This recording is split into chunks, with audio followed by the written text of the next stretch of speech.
The morning Nellie Lawson patched her own roof in a rainstorm, three women watching from the general store porch decided, once and for all, that something was genuinely wrong with her. It was the autumn of 1878, and the town of Caldwell Creek, Kansas sat at the edge of the cattle trail like a bead strung loosely on a wire, dusty and proud and full of opinions about everything, most especially about the conduct of women who ought to know better than to manage without a husband. Nellie Lawson had been managing without one for 3 years. She managed so thoroughly, so capably, so without apparent distress, that the town had long since decided the only reasonable explanation was peculiarity. Edna Hargrove, who ran the boarding house and considered herself the town's foremost authority on proper female behavior, had said it plainly enough at the last church social. "There is something unnatural about a woman who does not need anything," she announced to anyone within earshot. "It goes against the order of things." Her two companions had nodded with the solemnity of women agreeing on scripture. Nellie Lawson, had she heard this, would have laughed, not unkindly, just honestly. She did not consider herself peculiar. She considered herself practical. She had arrived in Caldwell Creek in the spring of 1875 as a young bride of 22, following her husband James Lawson out to Kansas because he had believed, with the passionate conviction of young men who have read too many pamphlets, that the land west of the Missouri River was going to make them rich. James had been a good man, warm-hearted and industrious, and he had worked his 160 acres with everything he had. He had also, in the winter of 1876, ridden out in a snowstorm to find a lost calf and contracted the kind of lung sickness that did not let a person go. He died in February of 1877, leaving Nellie at 24 with a farmstead, 2 milk cows, a mule named Copernicus, a kitchen garden, and the clear understanding that she had 2 choices. She could sell the farm and go back east to live with her sister in Cincinnati, sleeping in a borrowed room and mending other people's clothes until someone acceptable came along to marry her. Or she could stay. She stayed. The decision had not felt dramatic at the time. It had felt like the only logical answer to a straightforward question. The farm was hers. She knew how to work it. She was young and strong, and she had James's tools and James's notes about the land, written in his careful slanted hand in a leather-bound journal that she kept on the mantel shelf and consulted like a reference book. She hired a neighboring boy named Petey Marsh to help with the heavy plowing in spring and the harvest in fall, and she did everything else herself. She learned to repair fences. She learned to negotiate at the feed store without letting the men behind the counter add phantom charges to her bill.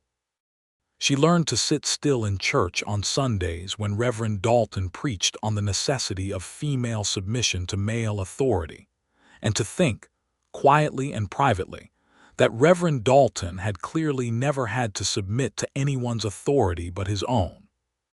By the autumn of 1878, her wheat yield was respectable, her kitchen garden was excellent, her 2 milk cows had become 4, and she had added a small flock of chickens that produced more eggs than she could use, which she sold to the hotel kitchen every Tuesday morning. She was doing well. The town did not know what to make of this. It was the Tuesday of the roof patching that things began, in the way that significant things often begin, with something as small as a shadow falling across a person's path. Nellie was up on the roof of her barn at 7 in the morning, the autumn rain coming down in a steady gray curtain, because she had heard the leak start at midnight, and she was not prepared to lose any more hay to water damage. She had a bucket of pitch, a brush, and a length of oilcloth, and she worked methodically from one end of the damaged section to the other, soaked to the skin and absolutely focused on the task. She was aware that it was probably not the image of composure and gentility that Caldwell Creek preferred its widows to project. She was not particularly interested in the town's preferences. She did not hear the horse approach over the sound of the rain. "Ma'am," she looked down. There was a man on a bay horse at the edge of her yard, rain running off the brim of his hat in a steady stream. He was perhaps in his late 20s or early 30s, with the kind of face that looked like it had been put together by someone who cared more about durability than perfection. Square jaw, straight nose, dark eyes that were looking up at her with an expression she could not immediately classify. Not amusement exactly, more like a kind of careful consideration, the way a person might look at something they had been told to expect in one form and found in another. "Good morning," she said, because she had been raised with manners and saw no reason to abandon them on a roof in a rainstorm. "Good morning," he said. He shifted in the saddle slightly. "I am looking for the Lawson farm. Directions in town pointed me this way." "You have found it," Nellie said. She finished pressing the edge of the oilcloth down into the pitch and turned more fully toward him. "I am Nellie Lawson." Something moved across his face. Not quite surprise, more of an internal adjustment, a quiet recalibration. "Andrew Collier," he said. He touched the brim of his hat. "I beg your pardon for arriving without warning. I have a letter of introduction from Harold Finch in Wichita. He suggested you might be able to tell me about available acreage in this area." Harold Finch was the land agent Nellie had dealt with when she finalized the deed to her own property after James died. He was a sensible man who liked people who paid their bills promptly and asked intelligent questions. "Come inside," Nellie said. "I will be down in a moment." She descended the ladder with the bucket and the brush, set them under the eave out of the rain, and walked to the house. He tied his horse at the post and followed her onto the porch. She pushed open the front door and went straight to the stove to stoke it up, because the fire had burned low and she could see that he was as wet as she was. "Sit down," she said, gesturing toward the kitchen table. "I will put coffee on." He took off his hat and sat. He was, she noticed, one of those men who sat in other people's chairs with a kind of deliberate quietness, taking up only the space he needed, not sprawling or commanding. She appreciated that without quite thinking about it. She got the coffee going and then went to the back room to change out of her soaked dress. She came back in a dry calico, her dark hair still damp and pinned somewhat hastily, and poured 2 cups of coffee and sat down across from him. "Harold's letter," she said. He drew it from inside his coat, slightly damp at the edges, and slid it across the table. She read it. Harold had written, in his characteristically compressed style, that Andrew Collier of Abilene was a reliable man with money to invest in land, that he had been recommended by 2 other agents Harold trusted, and that any information Nellie could provide about the area would be of benefit to both parties, as she was the most thoroughly informed person Harold knew regarding the specific terrain west of Caldwell Creek. She put the letter down.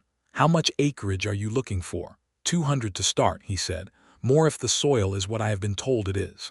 "What have you been told?" "Deep topsoil, good water table, accessible to the cattle trail." "All correct," she said.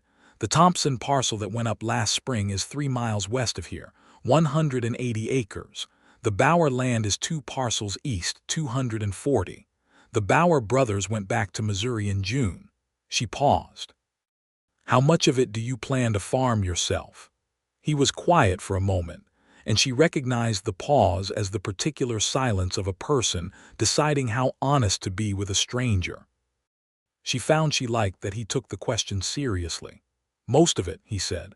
"I was in Abilene for 4 years working another man's cattle. I am tired of working another man's land." "That is an honest answer," she said. "You asked an honest question." She picked up her coffee cup. Outside, the rain was beginning to ease. She could see it softening against the kitchen window, the gray light shifting to something thinner and brighter. "The Bauer parcel has a creek running through the north quarter," she said. "That is both an advantage and a problem. Good water access, but the north field floods in heavy spring rain. James, my husband, had the same issue with the northwest corner of this property. He dug a drainage channel the second year. It took 3 weeks with hired help, but it solved it." Andrew Collier was listening to her the way that very few people ever listened to her, with complete attention, with no visible inclination to wait politely for her to stop speaking so he could begin. He was listening as if he intended to retain what she said. "Is the Thompson parcel cleaner?" he asked. "Cleaner but drier." You would need to dig a well in the south section. There is a seasonal creek, but it runs thin by August. Which would you recommend?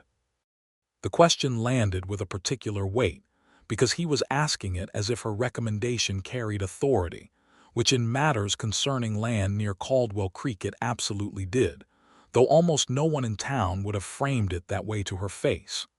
Bauer, she said, if you manage the flood issue, the soil in the south fields is better than anything Thompson has, and the tree line on the east edge would give you excellent windbreak. This winter will tell you quickly enough whether you have the patience for drainage work. He nodded, slowly and thoughtfully. I appreciate your candor. I am not in the business of sending people onto bad land, she said. It does not benefit anyone. He smiled for the first time, and it changed the whole register of his face, opening something that had been composed and measured into something genuinely warm. No, he said. I suppose it doesn't. He stayed for perhaps another half-hour, asking sensible questions about the land agent in Caldwell Creek, the quality of the general store's inventory, the reliability of the blacksmith, and the nearest doctor, which was 14 miles north in Hartley. She answered all of them without embellishment. When he rose to leave, he thanked her without the slightly condescending quality that some men used when thanking a woman for information they had not expected her to have. At the door he paused, hat back in his hands. The rain had stopped. The yard was bright and wet, the mud gleaming between the fence posts. I hope you do not think it impertinent, he said carefully, but I noticed the roof repair when I rode in. I'm fairly handy with a pitch bucket if you have any other sections that need attention. Nellie looked at him steadily. I finished the section that needed attention, she said, but I appreciate the offer. He nodded. Of course you did, he said, and there was no condescension in it, just a simple acknowledgement. He put his hat on and walked to his horse. She stood at the door and watched him ride out, and she felt something she had not felt in quite some time, something small and not entirely comfortable, like a door that had been closed and locked beginning to shift slightly on its hinges. She went back inside and washed the coffee cups. Andrew Collier purchased the Bauer parcel within the week. Nellie knew because the land agent, a talkative man named Silas Webb who could not deliver a piece of paper without delivering a quarter-hour of commentary alongside it, told her when she stopped in for the property tax receipt on a Wednesday morning. That fellow Collier bought the Bauer place outright, Silas said with the satisfaction of a man who has made a comfortable commission. Cash transaction. Not many men do that. No, Nellie agreed. Not many. Said a woman out on the eastern road recommended it. She said nothing, just tucked her receipt into her bag and left. She did not expect to see Andrew Collier again with any regularity.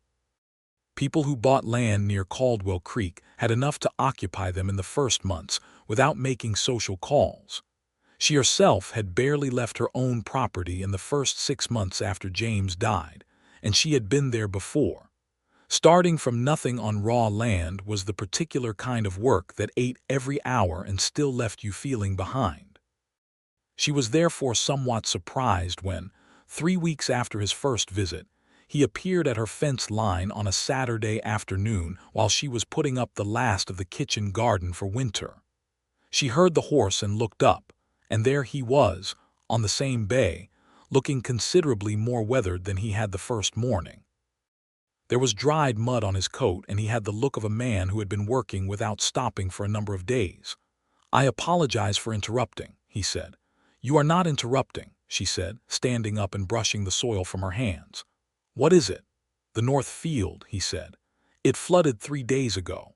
Not seriously, not yet, but the water is sitting at the edge of the south section, and I believe the drainage pattern from the Bauer brothers' fencing is directing it the wrong way. Nellie looked at him. Did you want my advice or my company in looking at it? He considered this seriously, as if it were a real question requiring a real answer. Both, if you are willing, he said. You know this land better than anyone I have spoken to. She took off her gardening gloves and tucked them in her apron pocket. Let me get my coat, she said.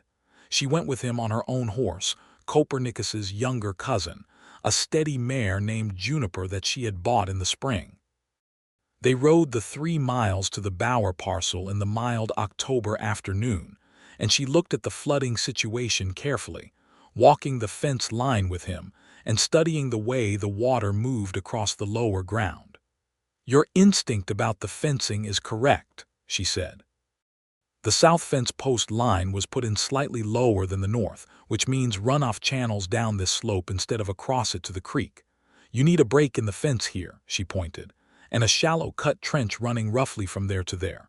If you do that before the ground freezes, the spring water will have somewhere to go." He was crouching down, looking at the soil where she indicated, his forearm resting on his knee. "How long would that take?" he asked. "2 good men with proper tools, 3 days," she said. "I can ask P.D. Marsh whether he and his father are available. They know this kind of work." He stood up and looked at her, and there was the same quality to his attention that she had noticed the first morning, that complete, undivided consideration. "Why are you being this helpful?" he asked. It was a direct question, and it deserved a direct answer. "Because I remember what it was like to be new on land that had been managed by other people with different intentions," she said. "And because I would rather have a competent neighbor than an incompetent one. Struggling farms affect the whole community." He was quiet for a moment. The afternoon light was long and golden across the fields, the way October light got in Kansas, stretched thin and warm as the last gift before winter arrived with serious intentions. "That is a remarkably unsentimental reason for generosity," he said. "Is it not a sufficient one?" "It is a very good one," he said. "I just did not expect it." She looked at him curiously. "What did you expect?" He smiled, that same quality of warmth opening in his face. "I am not entirely sure," he admitted. "Something different. I was told by 3 separate people in town that you were unusual. Peculiar is the word they generally prefer," she said. He shook his head, slowly and with what appeared to be genuine conviction. "I would not use that word," he said.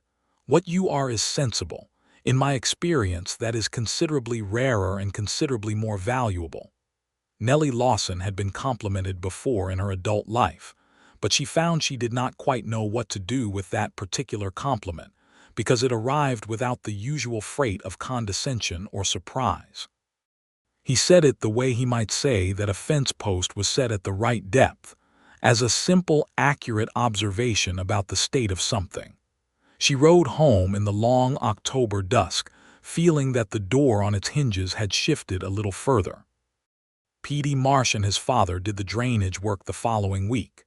Nellie sent them over with her recommendation and a clear explanation of what was needed, and Andrew Collier paid them a fair wage and fed them lunch both days, which P.D. reported to his mother with some approval. The construction of Andrew Collier's life on the Bower parcel progressed through October and into November with a steady, methodical quality that Nellie observed in pieces and at a distance. She knew from Petey that he was repairing the farmhouse, which the Bower brothers had let go considerably in their last year. She knew from Sela's Webb, who continued to be comprehensively informative, that he had purchased timber for a new barn structure.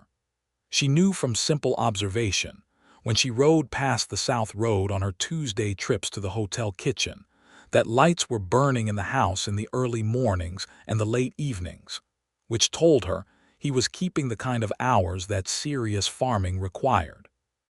He stopped at her place twice more in October, once to return a fencing tool he had borrowed from the Marsh farm and taken the wrong route home with, and once to ask about the reliability of the grain merchant in Hartley versus the one in Caldwell Creek. Each time he stayed for a cup of coffee. Each time he asked her something that required real knowledge to answer, and listened to her answer with the same complete attention. She noticed that he never asked her about James.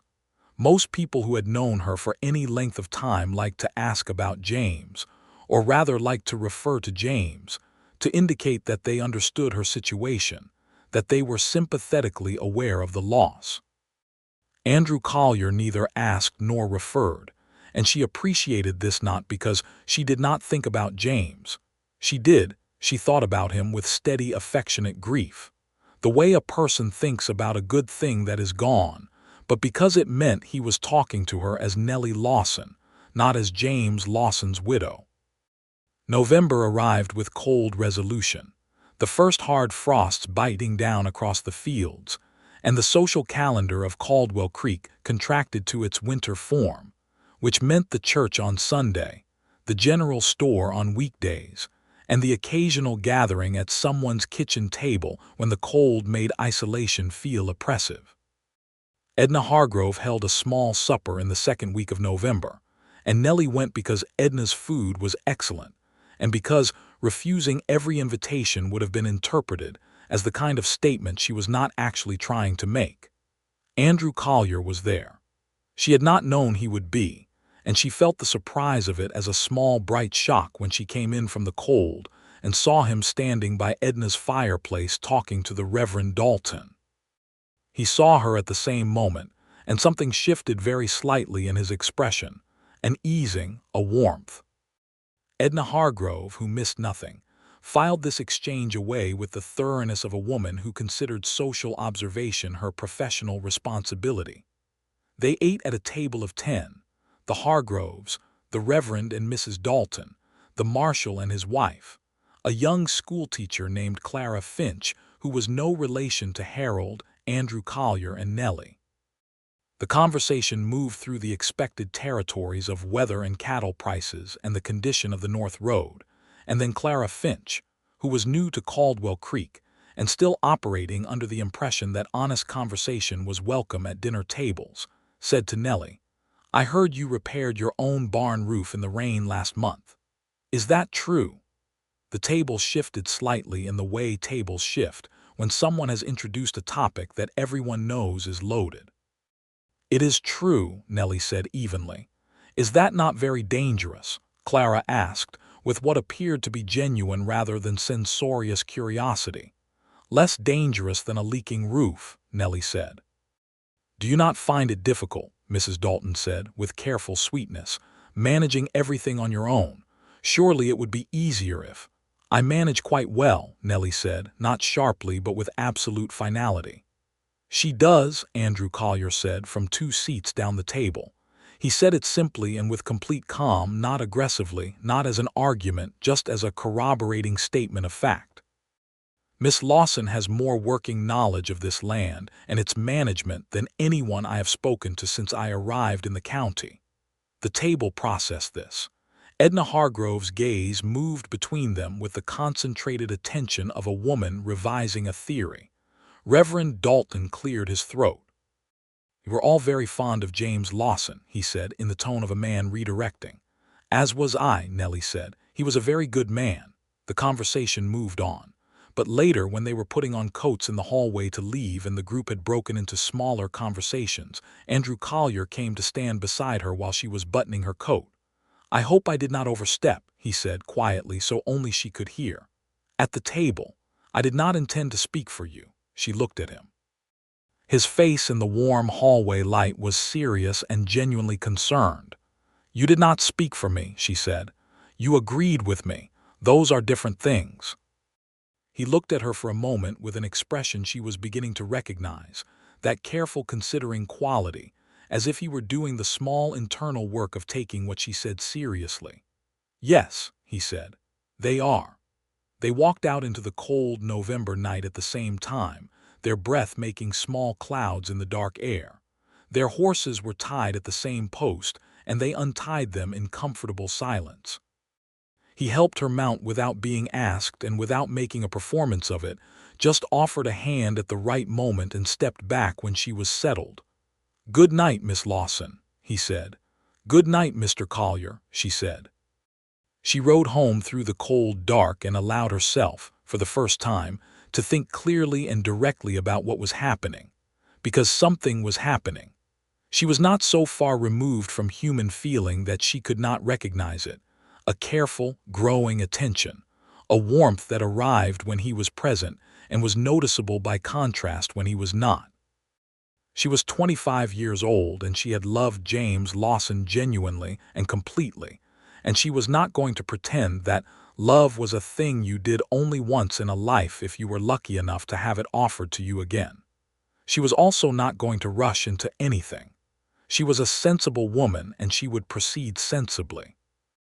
December arrived, and with it the particular isolation of a Kansas winter, the wind coming in straight off the plains with nothing between it and the farmsteads for 100 miles.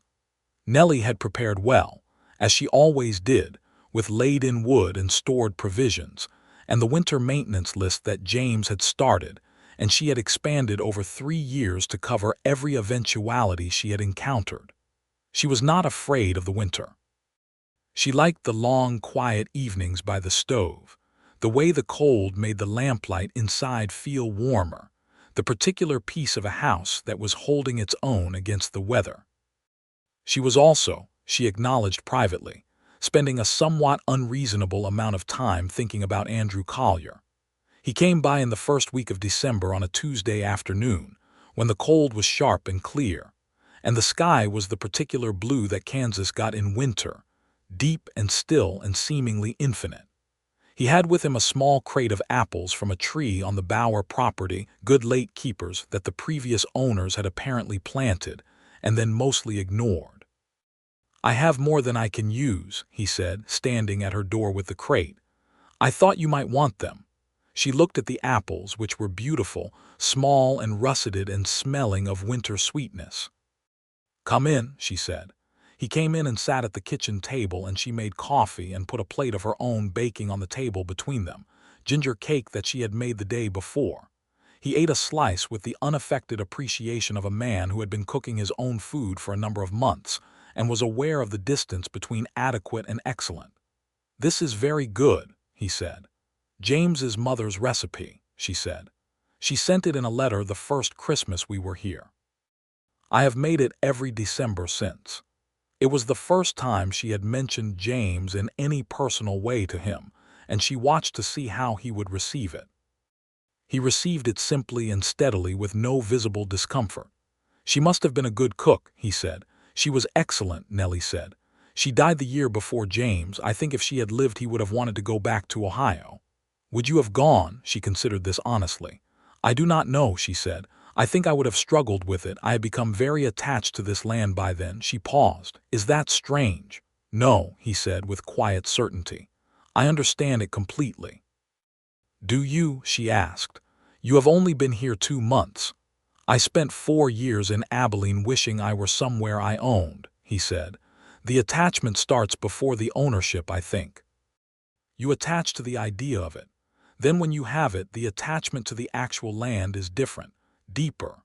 Nellie thought of the way she had felt the first spring after James died, going out to the fields in the early morning, the new wheat coming up in the long rows, the whole breathing living weight of the property around her, and the decision taking its final settled form in her chest.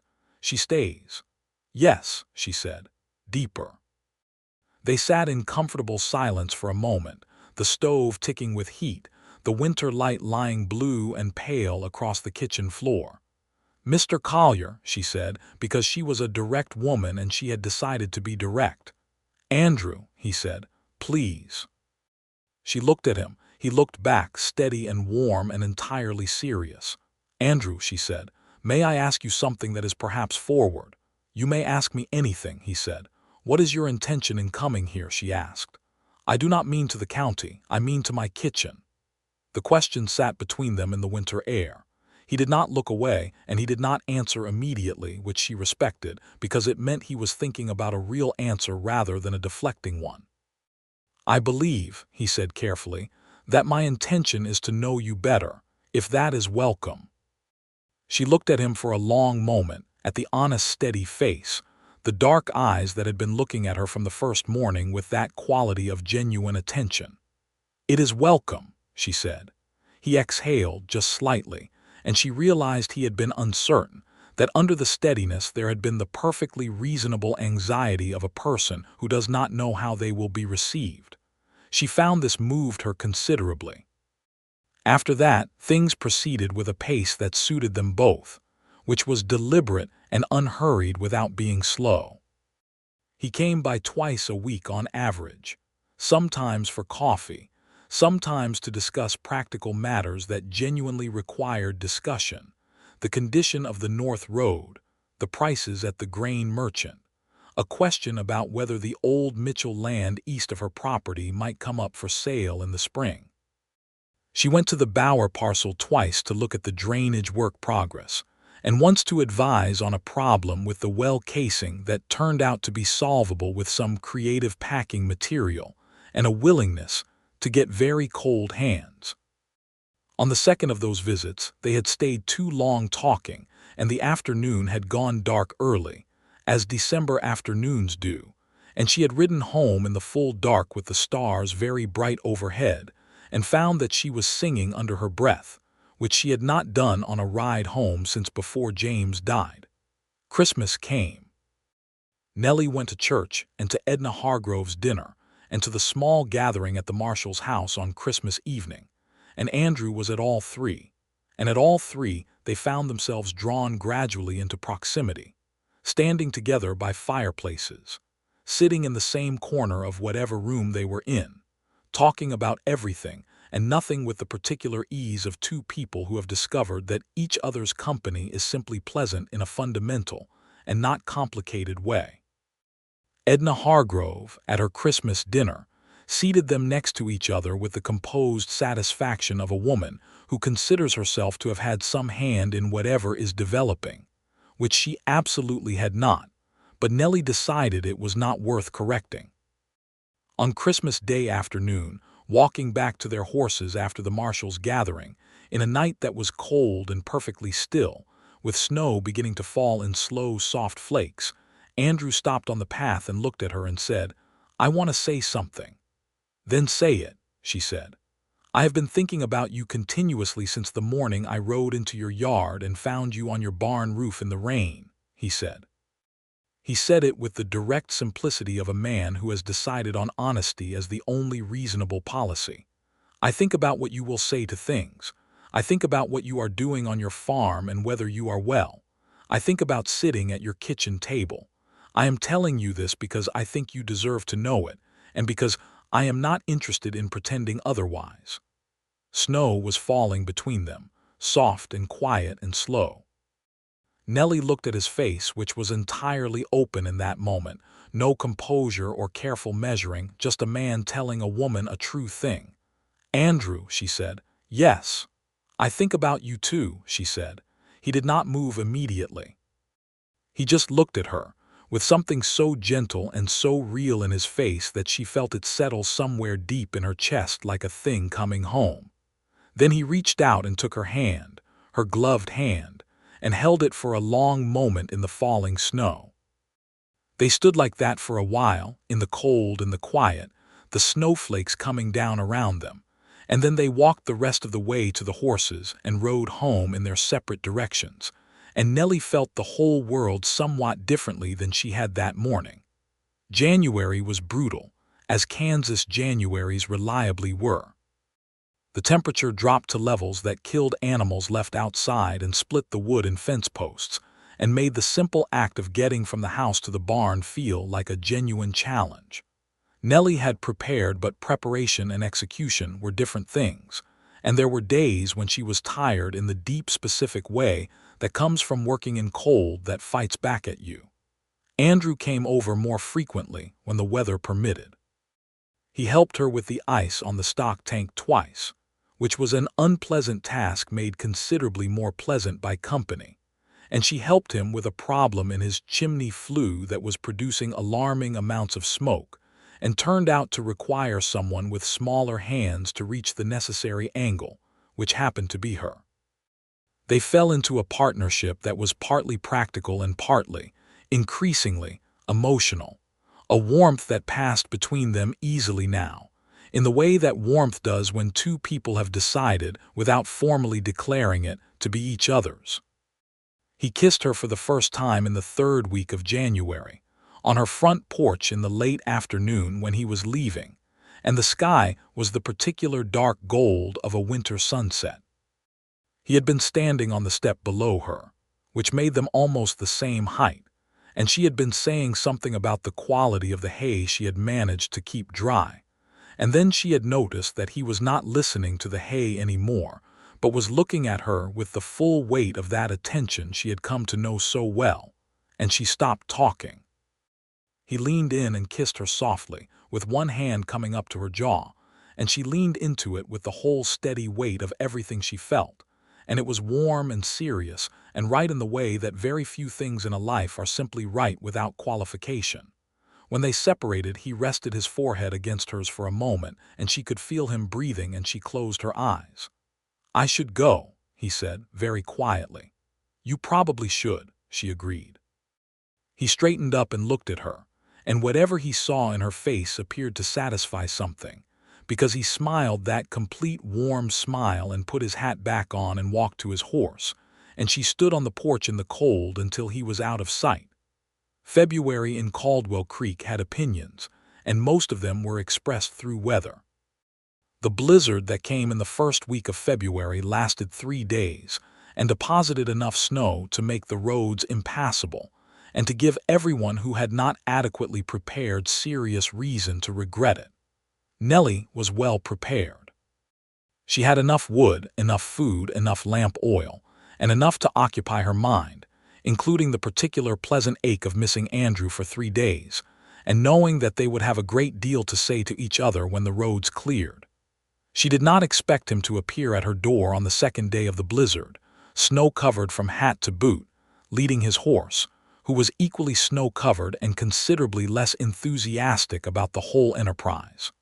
"What are you doing?" she asked, opening the door and staring at him. "My north fence came down under the snow load," he said. "3 of my cattle got out.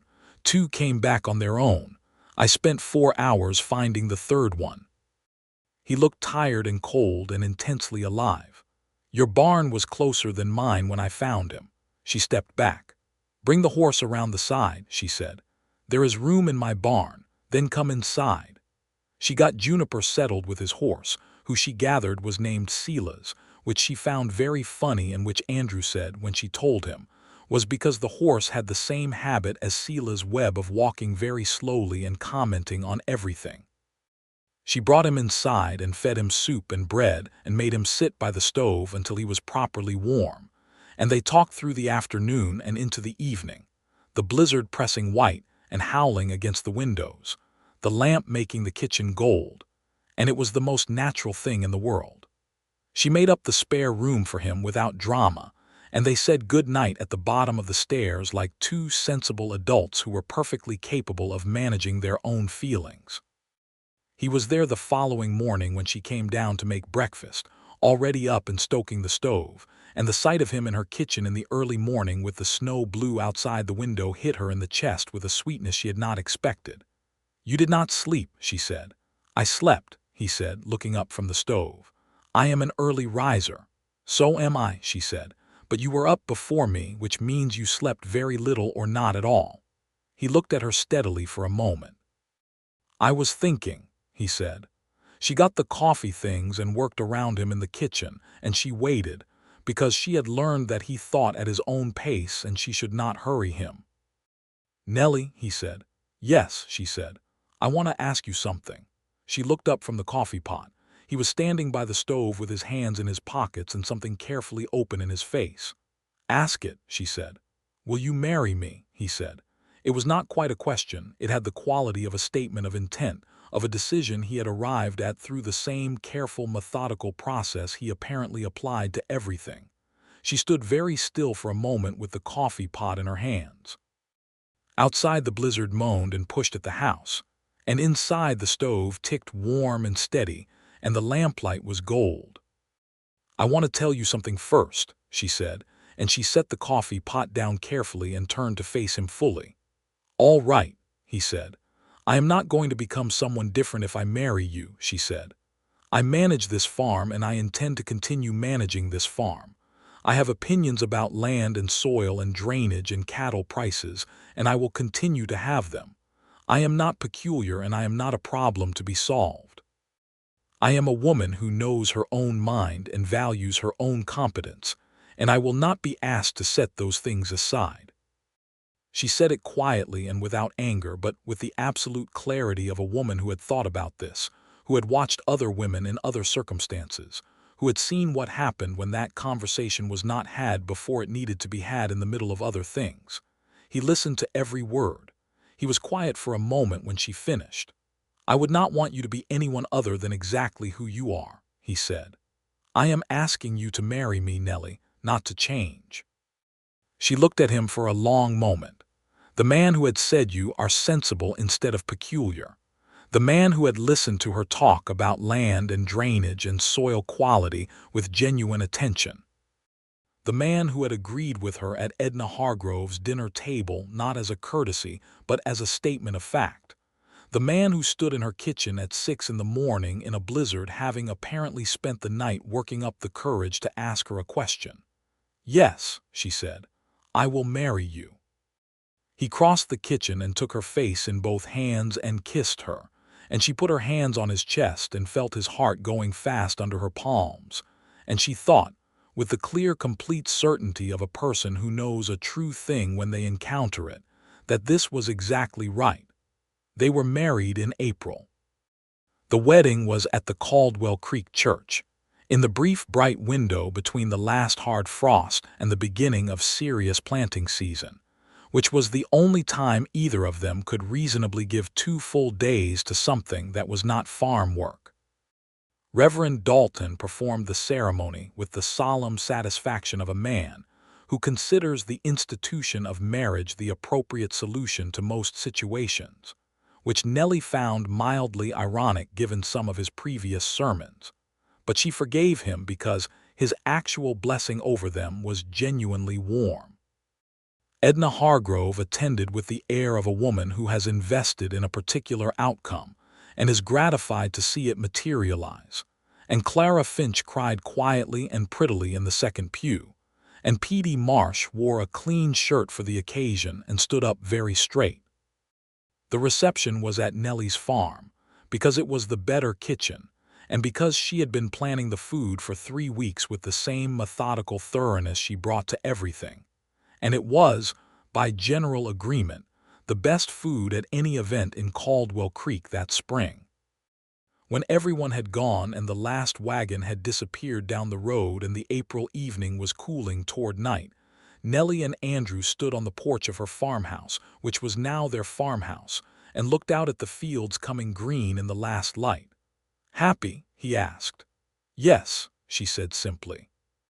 He put his arm around her and she leaned against him, and they stood there in the spring evening, the 2 farms on either side of the south road, the wheat coming up in the fields, and the whole breathing weight of the land around them.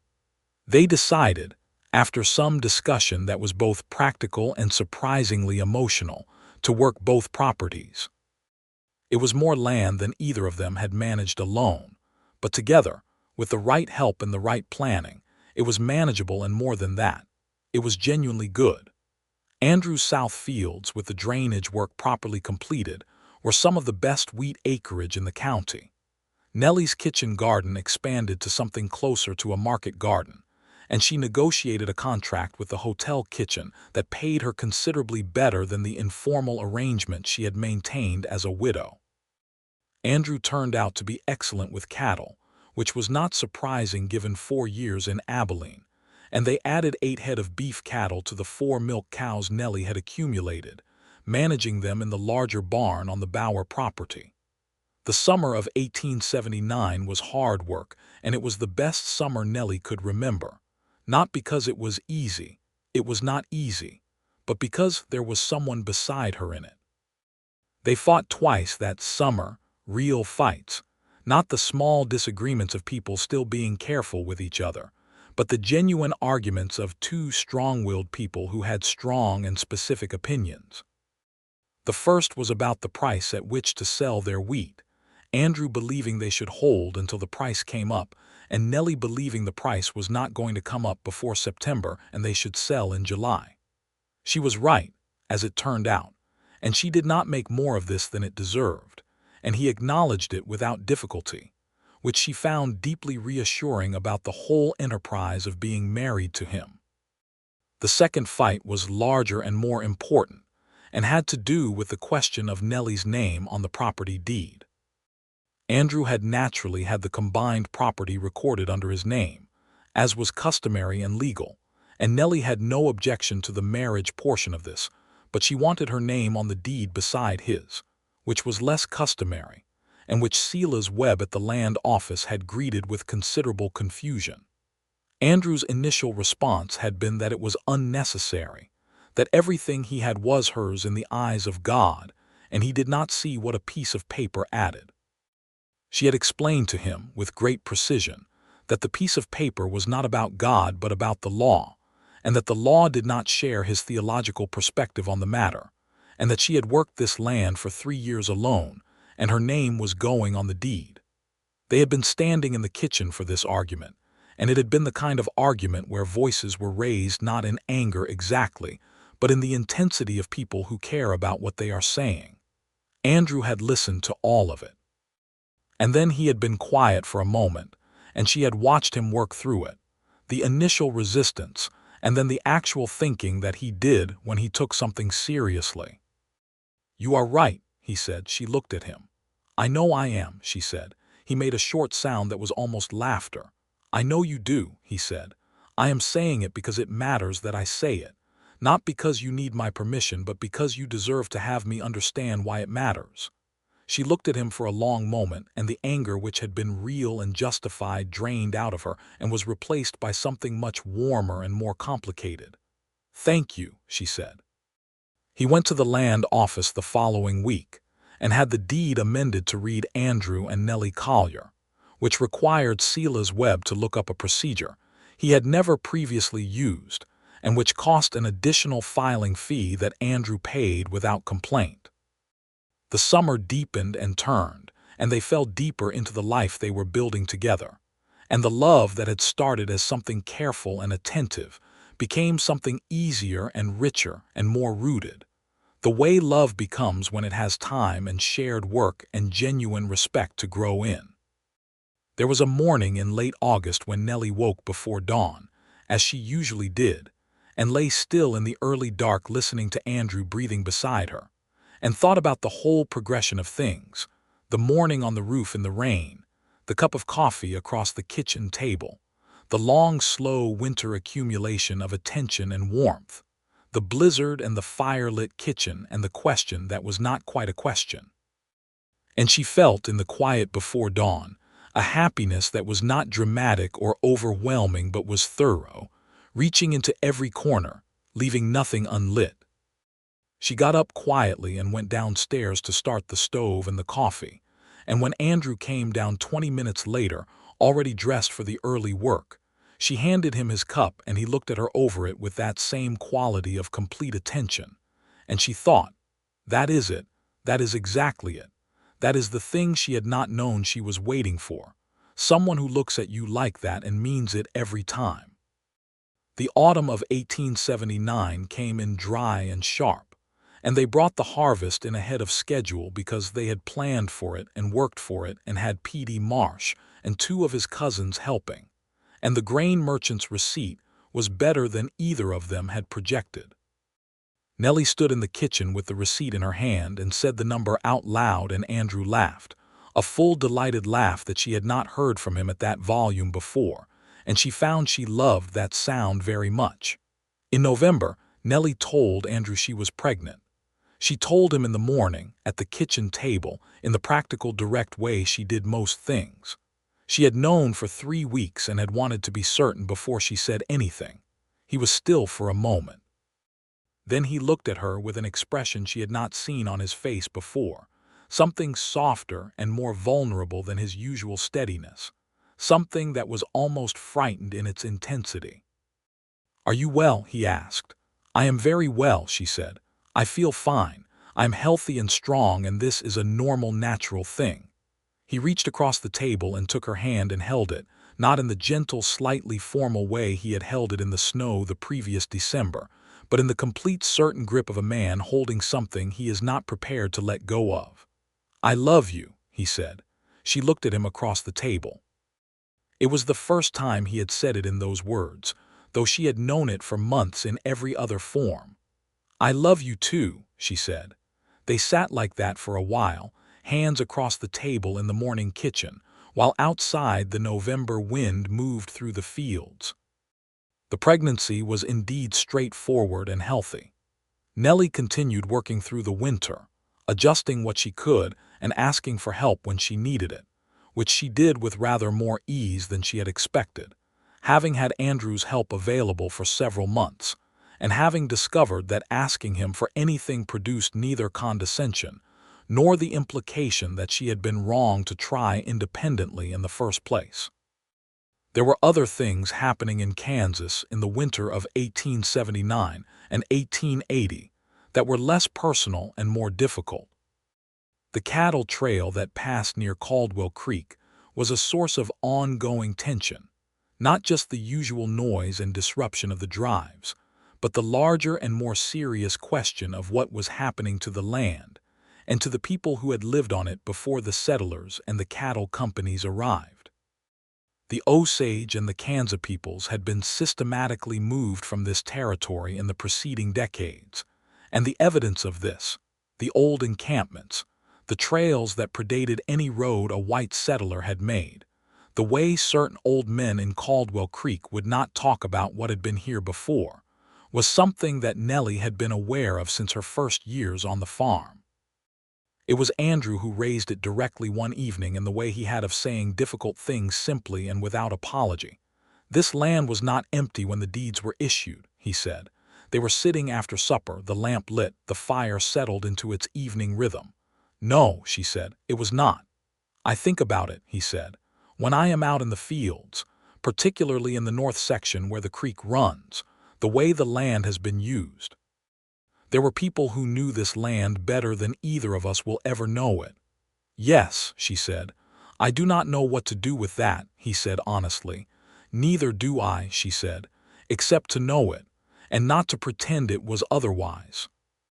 They sat quietly with this for a while, because it was the kind of thing that did not have a simple resolution, that was woven into the very ground under their feet, and the best they could do was to be honest about it and to treat the land, and every person connected to it, with the respect that had too often been absent from this territory's recent history. The spring of 1880 came in wet and optimistic. The planting went well, the cattle wintered through with no losses, and on a morning in late April, 2 days before the anniversary of their wedding, Nellie gave birth to a son. They named him James Andrew Collier, James for Andrew's father who had died in Ohio when Andrew was 17, and also, which they both understood without saying it, for the man who had planted this land first and whose careful notes in a leather journal were still on the mantel shelf. He was a healthy, noisy, definite sort of baby, with a strong opinion about most things and a particular affection for being carried outside, which Nellie accommodated because she had things to do in the yard and garden, and she could carry him while she did them, which she discovered was entirely practical, and which several people in Caldwell Creek found remarkable for reasons she did not entirely follow. Edna Hargrove came to visit and held the baby with experienced competence and said, with genuine warmth for the first time in Nellie's memory of her, "He is a beautiful child, Nellie. You look well." "I am very well," Nellie said. "I always knew you would be all right," Edna said, in the way of a woman who does not quite remember what she said before but is very clear about how she felt. Nellie, looking at Edna holding little James with such evident affection, decided the revision was close enough to the truth in the ways that mattered and smiled and said, "Thank you, Edna." Andrew came in from the yard to find the scene, and stood in the doorway for a moment with the expression of a man who is looking at his life, and finding it contains more than he had previously managed to expect. The summer of 1880 was the fullest summer they had yet known. Baby James grew from a newborn into a genuine personality, opinionated and curious, and absolutely devoted to his father, who he tracked around whatever room they were in with the concentrated attention of a person conducting important research. Andrew was besotted with him in the unguarded, complete way of a steady man, encountering something that bypasses all his steadiness directly, and Nellie would watch them together in the evenings. Andrew sitting with the baby on his lap, while the boy grabbed at his collar and investigated his ears, and feel something so wide and warm that it did not have a name that was adequate. She also continued to run the farm with her usual competence, because a baby was not a reason to stop being herself. It was simply one more person to include in the operation, and James went with her to the kitchen garden in a sling, and went with Andrew to the fields in a carrier Andrew had made himself from a design he had modified from something he saw in an illustrated catalog, and was generally available for consultation on most farm matters, though his input was largely editorial. In the late autumn, Petey Marsh came by to tell them that he was leaving Caldwell Creek. His family had decided to move further west to Colorado Territory, where his uncle had land. He was 18 now, taller than Nellie remembered him starting with the beginning of a proper man's face. "I am going to miss working here," he said, genuinely. "This has been the best farm I have worked." "You have been excellent help, Petey," Nellie said. "I am going to recommend you very strongly to anyone who asks." "You were the one who taught me most of what I know," he said, with the slightly awkward sincerity of a young man who does not have much practice saying true things directly. She looked at him fondly. "You were a good student," she said. "Go build something of your own." He shook Andrew's hand and then, on impulse, hugged Nellie briefly, which surprised them both, and then he went to say goodbye to little James, who was in the kitchen in a basket, and received the farewell with his usual composed dignity. After Petey left, Nellie and Andrew sat on the porch in the late afternoon, James between them in his basket, and watched the October light go long and gold across the fields. "He will be all right," Andrew said. "He will," she agreed. "He has good sense." "You gave him that." She looked sideways at Andrew. "A person does not give sense, they provide the conditions for it." He smiled. "Yes, ma'am," he said, in the tone he occasionally used when she said something that was both correct and slightly pedagogical, affectionate and gently amused. "Do not yes, ma'am, me," she said. "I would not dream of it," he said. He reached over and took her hand where it rested on the arm of her chair, and she turned her hand over and interlaced her fingers with his, and they sat like that while the afternoon faded and James slept between them, and the fields held the last of the October light. The winter of 1880 to 1881 was milder than the previous two, which was a mercy. They spent it well, working through the indoor tasks that winter brought, the harness repair and the tool maintenance and the seed sorting, and the long evenings of planning for the next year. Andrew had been thinking about expanding the cattle operation, a small herd of beef cattle that would give them a second income stream to complement the grain. Nellie had been thinking about whether the east pasture on the Lawson property could be used for something more productive than winter grazing, possibly alfalfa, which would both feed the cattle and improve the soil. They talked about all of it across the kitchen table and in the evenings by the fire, the way people who share a life and a project talk about it, with the unself-consciousness of two minds that have become accustomed to thinking in the same space. In January, Nellie discovered she was pregnant again. She told Andrew in the same direct way she had told him the first time, and his response was similar but different, less frightened and more simply joyful, because he had seen now how well she did this, how thoroughly and calmly she had managed the first pregnancy and its aftermath, and he trusted her body and her competence in the way he trusted her in everything else. "Another one," he said. "Another one," she agreed. He came around the table and kissed her, and she put her arms around him, and they stood in the kitchen with little James making thoughtful noises from his basket in the corner, and the winter pressing clean and cold against the windows. The spring of 1881 brought with it several things. The alfalfa in the east pasture took hold beautifully. Andrew bought 6 more head of cattle with the proceeds from the wheat harvest. Clara Finch, the young schoolteacher, announced she was leaving Caldwell Creek to be married to a man from Lawrence, and her replacement, a quiet young man from Illinois named Thomas Holt, who seemed overwhelmed by everything, arrived in April looking like he was not at all sure he had made a sensible decision. Nellie, meeting him at the Hargroves' welcoming supper for new arrivals, which had become something of a tradition, asked him directly what had brought him to Kansas. "The possibility of something new," he said. "That is usually what brings people," she said. "Was that what brought you?" he asked. "It brought my husband," she said. "I came because he came. Then I stayed because this became mine." Thomas Holt looked at her with the sharp attentiveness of a young man who reads a great deal and is interested in people. "Do you ever regret it?" "Staying?" she said. "No, not for a single day." Andrew, who had been listening from across the table with a glass of cider and his usual quality of fond attention, caught her eye over the heads of the people between them, and she felt the warmth of it across the whole room. Summer came in hot and bright, and the baby came in July, a girl this time, with Andrew's dark eyes and Nellie's determined expression already in place from the first moments. They named her Ruth Eleanor Collier. She was quieter than James had been as a baby, but considerably more observant, and Nellie recognized in her from very early on the quality of a person who is taking everything in and drawing conclusions. James, who was 14 months old when his sister arrived, received her with the philosophical tolerance of a person who does not love change, but is prepared to accommodate it when sufficiently convinced of its permanence. The summer was full and warm, and the work was demanding in the good way. The way work is when you are working for something that is yours and growing.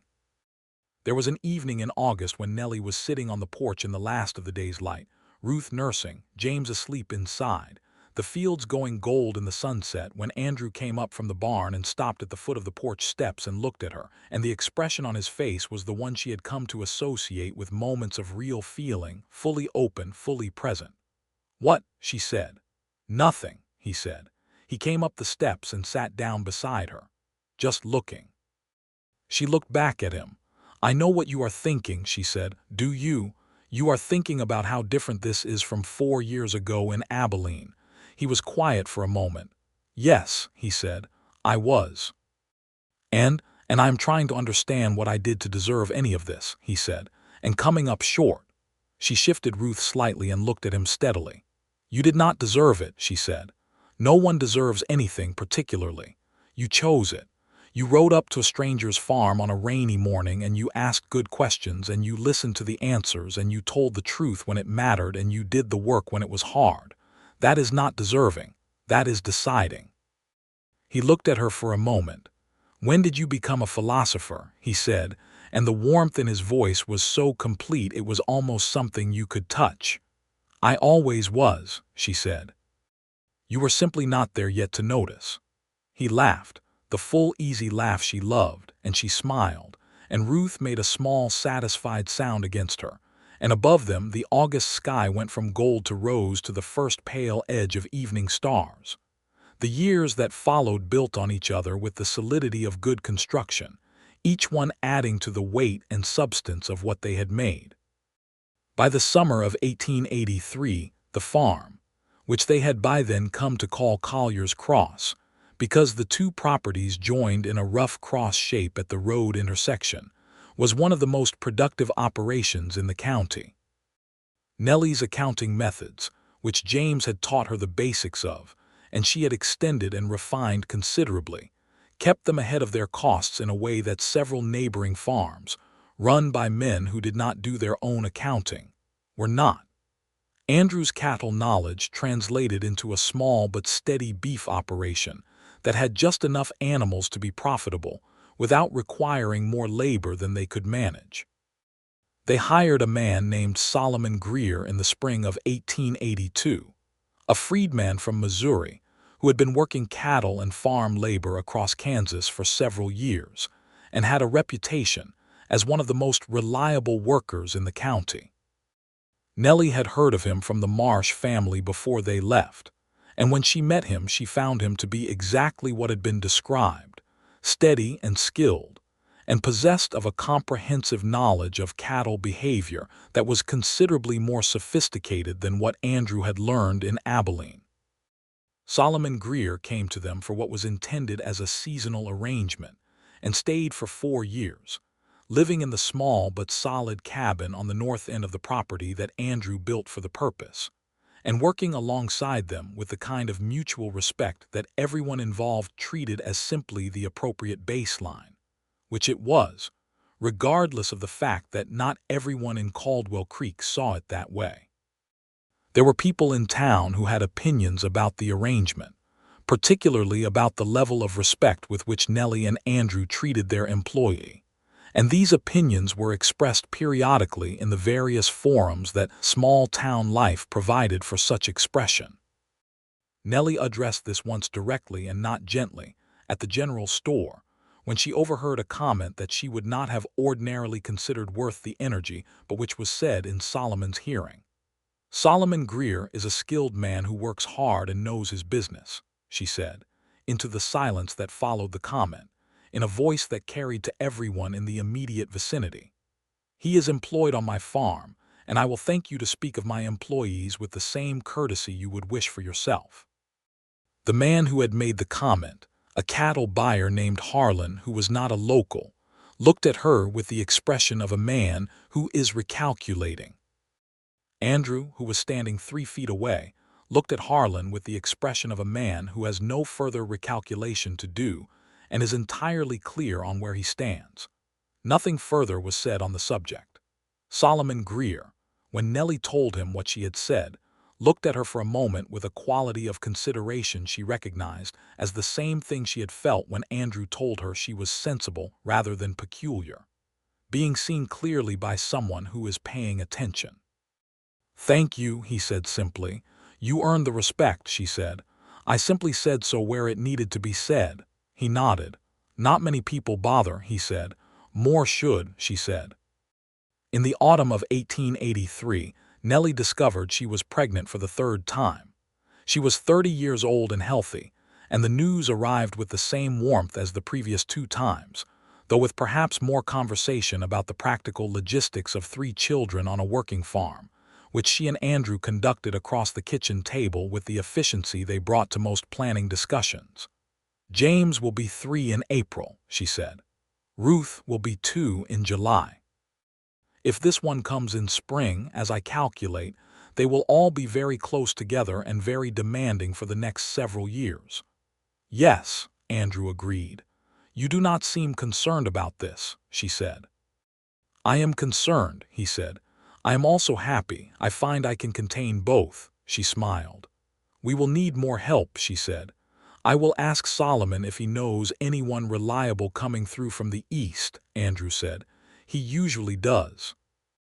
They did eventually find a young woman named Abigail Tate, who had come from Tennessee with a family that had subsequently lost everything to a fire, and who needed work, and was willing to do everything from laundry to garden work to child management with the same unflappable competence.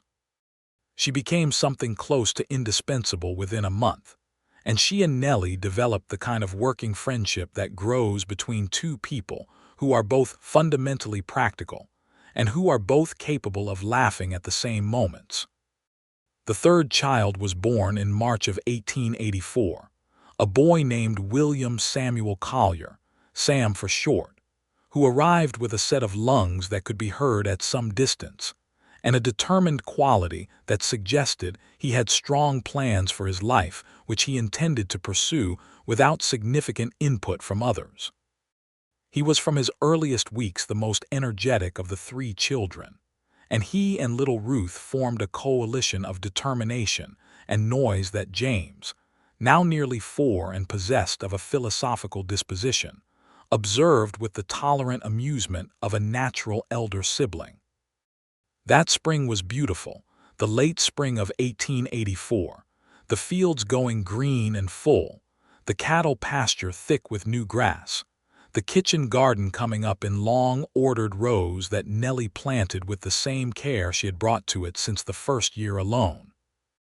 She was standing in the garden one late April morning, Sam asleep in the porch shade, Ruth and James playing under the supervision of Abigail near the fence, Andrew coming across the yard from the barn with his jacket over his arm in the warming morning, and she thought about the morning on the roof in the rain, the woman who had been up there alone with a pitch bucket and a determination to keep her own roof over her own head. She thought about the people who had watched from the porch of the general store and decided she was peculiar. She thought about Andrew riding through the rain to her fence line and looking up at her and adjusting his understanding of what he was seeing, quietly and without ceremony, from what he had expected to what was actually there. Andrew came up to the garden gate and looked at her, at the dark-eyed woman with dirt on her hands and her hair pinned back and the satisfied expression of a person in the exact right place. "What are you thinking about?" he asked. "The day we met," she said. He smiled, the complete warm smile, unchanged from the first time she had seen it at her kitchen table on a rainy morning 3 years past. "I was very wet," he said. "You were," she agreed. "And I was on the roof." "You were," he said. He opened the gate and came into the garden and stood beside her and looked out at the fields. "Do you know what I thought when I saw you up there?" "What did you think?" He put his arm around her shoulders and she leaned into him, and his voice when he spoke was quiet and entirely honest. "I thought, there is a woman who knows exactly what she is doing," he said, "and I thought I should very much like to know her." She put her hand against his chest and felt his heartbeat steady and sure. "You do know me," she said. "I do," he agreed, "more than I have ever known anyone, and I plan to keep at it." She looked up at him. "What a good plan," she said. He kissed her temple and then her cheek, and she turned her face up and he kissed her mouth, warm and certain and full of everything that the 3 years past had made between them. The honest words at the kitchen table, the rides through the winter cold, the blizzard kitchen, the April wedding, the children and the harvests and the arguments and the resolutions and the long evenings by the fire with the lamp burning gold and the plains dark and wide outside. And the mornings, all the mornings. The everyday particular mornings of a life being built with care. Across the yard, James was conducting what appeared to be a serious investigation of a fence post. Ruth was explaining something to Abigail with considerable emphasis. Sam slept in the porch shade with the absolute unconcerned confidence of a person who has never doubted his welcome. The field spread green and wide under the Kansas sky, which was blue and enormous and brilliant in the way it got on the best spring mornings, the kind of blue that seemed to press its brightness down onto the world and make everything more itself. Nellie Lawson had been considered peculiar by the town for living alone so well. Andrew Collier had considered that sensible. He still did. He always would. And the land they had built together, acre by acre and season by season, the wheat and the alfalfa and the cattle and the garden, the two farmhouses become one home, the records in their combined handwriting in the accounting book and the land deed with both their names, held all of it, the whole weight of a life chosen deliberately and lived fully and loved without reservation. On the mantel shelf in the kitchen, beside James Lawson's careful leather journal and the dried flower wreath that Ruth had made last summer, was a small framed paper, Nellie's own handwriting in the neat, steady script she had learned from her mother. It said simply, "Stay." It was the first decision. It had led to all the others. She was 31 years old and she had 3 children and a husband who loved her and land that was hers and work that was real and a life that was entirely, completely, without reservation her own. She pulled back from Andrew's kiss and looked at him, and he looked at her, and between them everything was present and accounted for and good. "Come help me with the north row," she said. "The soil needs turning before the sun gets too high." "I thought you had a system," he said, falling into step beside her, their shoulders close. "I do," she said. "It involves you turning the soil while I direct the operation." He laughed, warm and easy and completely himself, and took her hand as they walked toward the far end of the garden, and Sam slept in the porch shade, and Ruth's voice carried bright across the yard, and James crouched thoughtfully by his fence post, and the spring morning held them all in its long, clear light. This was the life. This was all of it. It was enough. It was more than enough. It was exactly what she had chosen, and exactly what had come from choosing it, which was the thing she had believed from the beginning and which the years had proven, steadily and completely, to be true. That a woman who knows her own mind and keeps her own roof, and works her own land is not peculiar. She is sensible, and sometimes, if the rain is falling on the right morning and the right man rides up to the fence, she is also found. The morning was warm and the rows were long, and ahead of them the whole season stretched, full of everything still to come. They worked side by side in the garden as they worked side by side in all things, talking as they went. Two people who had found in each other the particular gift of a companion who makes the work lighter and the world larger, who looks at you clearly and loves what they see, who stays. Above them the sky was blue and infinite. Below them the soil was deep and good. And all around them, in every direction, was the land that was theirs.